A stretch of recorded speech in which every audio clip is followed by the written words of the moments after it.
Hi, today I'm going to talk to you about 2025 for the sign of the zodiac, which is Taurus, the second sign of the zodiac. It is an earth sign, and it is also what we call a fixed sign. So there are varieties in signs, and if you are interested in learning about them, well, there is a book that I've published and that you can, use to learn how to analyze a chart and get the best out of astrology. Anyway, today I'm going to talk to you about 2025. And of course, I will establish some sort of forecast according to the transits of certain planets. And some of them are going to be very interesting and important in your life throughout the year.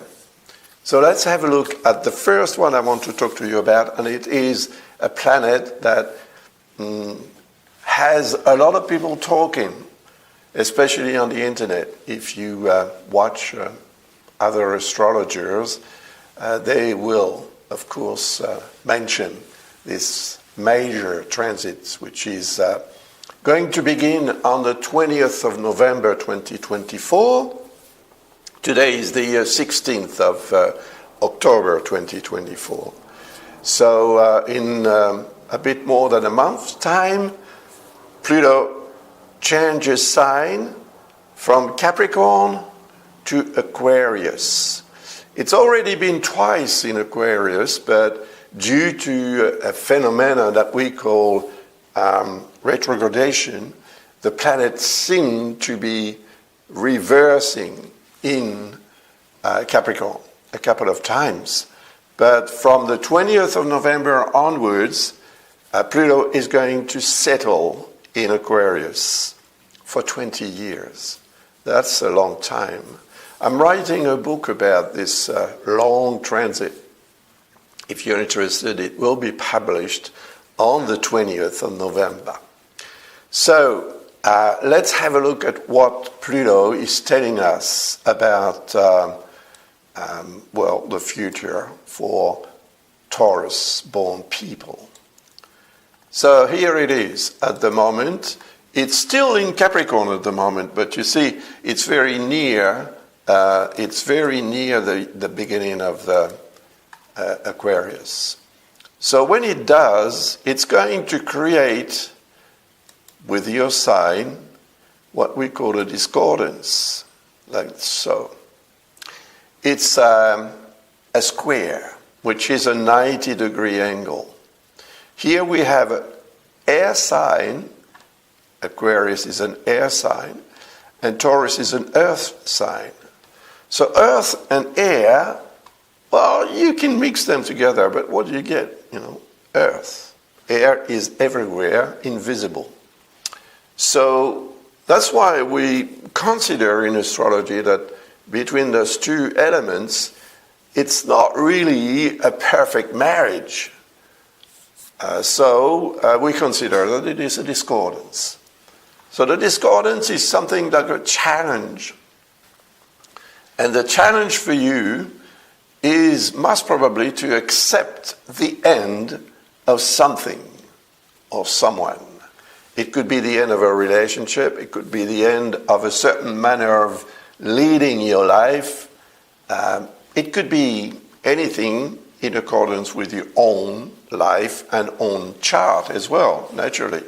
Because this configuration is going to affect Taurus-born people differently from one person to another, naturally, because we're all different.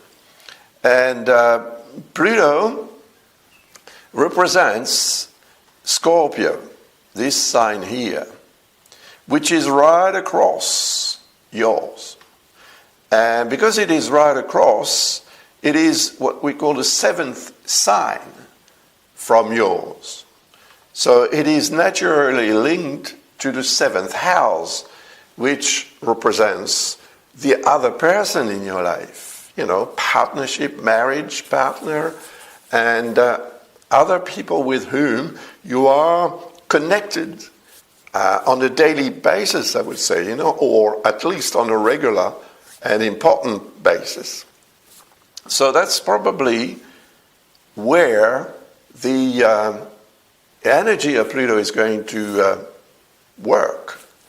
And it will have that effect that if a partnership ends, for example, it's going to change your status. If it's marriage, you change from a married person to a divorced person or separated person or single person. So that's what actually Pluto could represent. But further than that, the energy of Pluto is going to transcend yours and perhaps make it a necessity to change radically your way of life and your physical and probably psychological behavior. So your well-being could be a little bit out of phase while Pluto is in Aquarius. But of course, because the transit is going to last for 20 years, we cannot say that for 20 years you'll be under pressure.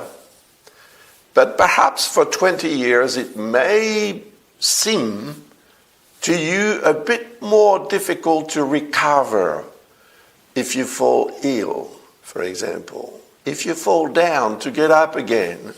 If there is a problem in your life, to solve it. It may seem to you more difficult, not as simple as actually when Pluto was transiting in Capricorn, because when it was in real harmony with your sign.